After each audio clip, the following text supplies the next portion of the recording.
महाराष्ट्रातल्या शेतकऱ्याला एक अंदाज देणार आहे. तर राज्यातल्या सर्वप्रथम शेतकऱ्याला सांगू इच्छितो की राज्यामध्ये महाराष्ट्रामध्ये मान्सूनचं आगमन झालंय, पण ते कसं झालंय, दक्षिण महाराष्ट्रामध्ये काही जिल्ह्यामध्ये झालं, म्हणजे काही सांगली, सातारा, सोलापूर, कोल्हापूर, बीड जिल्ह्यामध्ये काही भागातच झालंय, लातूर जिल्ह्यात काही भाग, पण सर्वदूर झालेलं नाही. म्हणून हा अंदाज सर्व शेतकऱ्यांना लक्षात यायचा. तर मग पुढची परिस्थिती काय राहणार आहे, तर उद्या 10 जूनला तुम्हाला एक सांगू इच्छितो. 10 जूनपासून काय होणार, आणखीन मराठवाडा आणि दक्षिण महाराष्ट्राकडंच म्हणजे ना इकडल्या भागातच आणखी मान्सून राहील, पण उत्तर महाराष्ट्र, विदर्भाकडे आणखीन ते पाऊस, मान्सूनचा मोसमी पाऊस दाखल होणार नाही. म्हणून हा अंदाज लक्षात येता. त्याच्यानंतर तुम्हाला एक सांगू इच्छितो, 10 11 12पर्यंत आणखीन काय होईल, म्हणजे मराठवाडा आणि दक्षिण महाराष्ट्रामध्ये सातारा, सांगली, सोलापूर, कोल्हापूर, पुणे आणि इकडे मराठवाड्याचे लातूर जिल्हा, बीड जिल्हा, परभणी जिल्हा, नांदेड जिल्हा, धाराशिव, लातूर, हिंगोली ह्यापर्यंतच काय होईल, म्हणजे आणखीन 10 11 12 13पर्यंत पाऊस राहील. म्हणून हा अंदाज लागायचा. पण हे सगळीकडे मान्सूनचा मोसमी पाऊस पडणार नाही, काही भागातच पडला, जिथं पडला तिथं जास्त पडायला, सर्वदूर काही पडणार, म्हणून हा अंदाज लक्षात. पण त्याच्यानंतर काय झालं, विदर्भातले शेतकऱ्याचे फोन आले. तर मग विदर्भामध्ये आणि उत्तर महाराष्ट्रामध्ये नंदुरबार जिल्हा झालं, धुळे जिल्हा झालं, त्याच्यानंतर विदर्भामध्ये नागपूर, तिकडं म्हणजे काय परिस्थिती राहील, तर त्या शेतकऱ्याला सांगू इच्छितो की काय होणार आहे, म्हणजे 13 तारखेपासून 13 14पासून ते मग 16 17 18पर्यंत मग काय होईल, उत्तर महाराष्ट्र आणि विदर्भाकडे मोसमी पाऊस दाखल व्हायला सुरुवात होईल. पण हे पाऊस सगळीकडे दाखल होणार नाही, कारण की काही काही भागामध्ये दाखल होईल, म्हणजे याच्यामध्ये जास्त असा जोर नाही. काही भागात जिथं पडला तिथं जास्त पडायला आणि काही भागात कमी पडायला आहे, म्हणून एवढा जोर नाही. जिथं ओल झाले तिथंच होणार आहे, काही भाग सोडून देखील देईल. पण हे करत असताना तुम्हाला सांगू इच्छितो की 13 14 15च्या दरम्यान मग मुंबईला देखील, नाशिककडे देखील, मुंबईला देखील पाऊस बघायला भेटेल, पुण्याकडे देखील मोसमी पाऊस बघायला भेटेल.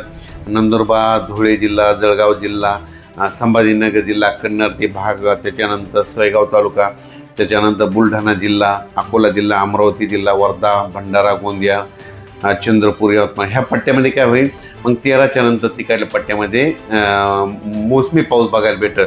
पण तो पण सर्वदूर नाही राहणार, काय होणार आहे, काय काय भागातच पडणार आहे. मग शेतकऱ्याला सांगू इच्छितो, याच्यामध्ये काय झालं की आहे पण थोडा कमजोर आहे. तर शेतकऱ्याला एक विनंती की जमिनीमध्ये जर ओल असेल तरच पेरणीचा निर्णय घ्या, नसा घेऊ नका. मी पहिल्यापासूनच म्हणलं होतं की यावर्षी पेरणीचे 3 टप्पे होणार आहे, एक 7 ते 14मध्ये. मग आता दक्षिण महाराष्ट्र, कोल्हापूर, सांगली तिकडे पाऊस झाला, त्यांच्याकडे ओल असेल तर ते पेरणी करू शकते, समजा तिथे त्यांचा निर्णय घेतील. त्याच्यानंतर काय होणार आहे, जूनच्या शेवटच्या आठवड्यात म्हणजे 20 जून ते 30 जूनमध्ये एक पेरणीचा टप्पा राहील. मग त्याच्यामध्ये देखील महाराष्ट्रामध्ये पाऊस पडणार आहे. आणि त्याच्यामधून जर काही शेतकरी उरले तर 10 जुलै ते 15 जुलैमध्ये पाऊस येईल आणि त्याच्यामध्ये सर्व शेतकऱ्याची पेरणी होणार आहे, म्हणून अंदाजाच्या. पण उत्तर महाराष्ट्र, खास करून उत्तर महाराष्ट्रातल्या शेतकऱ्याचे काही मिरची लागवड आहे, त्यांच्या विहिरीचे पाणी संपले, मग ते पाऊस येण्याच्या प्रतीक्षेत आहेत. तर त्यांच्या उत्तर महाराष्ट्र, कन्नड तालुका, सिल्लोड, भोकरदन, त्याच्यानंतर जळगाव जिल्हा, नंदुरबार जिल्हा, धुळे जिल्हा, त्या शेतकऱ्याला सांगू इच्छितो की पारोळा तालुका, की तुमच्याकडं मात्र 13 तारखेपासून 13 जूनपासून ते 17 18पर्यंत दररोज वेगवेगळ्या भागामध्ये विखुरलेल्या स्वरूपाचा हे मोसमी पाऊस दाखल होईल. सर्वदूर नाही पडणार, पण वेगवेगळ्या भागात पडणार आहे, म्हणून हे अंदाज शेतकऱ्यांना लक्षात येतात. त्याच्यानंतर विदर्भामध्ये देखील अशीच परिस्थिती राहील.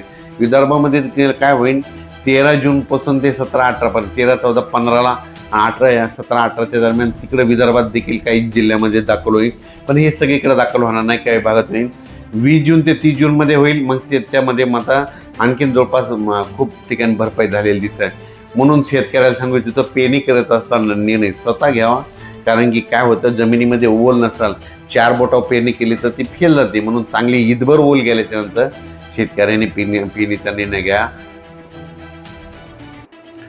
परत एकदा शेतकऱ्याला सांगतो, हे मोसमी पाऊस कसा आहे, दक्षिण महाराष्ट्राकडून आलेला आहे, कर्नाटकमधून आलेला आहे. त्याच्यामुळे काय व्हायला, ते ह्यामध्ये 10 9 आज देखील 9 10 11 12पर्यंत काय होणार आहे, सांगली जिल्हा, सोलापूर जिल्हा, पुणे जिल्हा, त्याच्यानंतर बीड जिल्हा, धाराशिव जिल्हा, लातूर जिल्हा, परभणी जिल्हा, नांदेड जिल्हा, हिंगोली जिल्हा, यवतमाळ जिल्हा ह्या परिसरामध्ये काय होईल, जालन्यापर्यंत की हे थोडं बऱ्याच ठिकाणी म्हणजे ह्या 3 दिवसामध्ये 9, 10, 11, 12, 13पर्यंत बऱ्याच भागामध्ये कव्हर करत, पण काही काही भाग सोडून देखील देईल, काही काही ठिकाणी मला खूप देखील पडेल, म्हणून हे देखील सर्व शेतकऱ्यांना घ्यायचं. त्याच्यानंतर मात्र 14 पासून देखील मग मुंबई, नाशिक, नंदुरबार जिल्हा, धुळे जिल्हा, जळगाव जिल्हा, बुलढाणा जिल्हा, अकोला जिल्हा, अमरावती, वर्धा, नागपूर, भंडारा, गोंदिया ह्या पट्ट्यात मग काय होईल म्हणजे विदर्भ, उत्तर महाराष्ट्र, मुंबई, नाशिक, सिन्नर ह्या पट्ट्यामध्ये काय होईल मग 14च्या नंतर बऱ्याच ठिकाणी मान्सून दाखल झालेली दिसत. पण याची व्याप्ती खूप नाही, काही भागातच पडेल, काही भाग देखील कमी राहील. मग याच्यामधून जिथं नाही जर झाला तर तिथं 20 जून ते 30 जूनमध्ये परत एकदा पाऊस येणार आहे, मग तिथं त्या ठिकाणी पाऊस येईल. आणि त्याच्यामधून जर काही शेतकरी उरले तर मग 10 जुलै ते 15 जुलैमध्ये एक पाऊस येईल आणि त्याच्यामध्ये सर्व शेतकऱ्याच्या पेरण्या होतील. अचानक वातावरण बदल झाला तर लगेच एक शेतीला जाईल. धन्यवाद.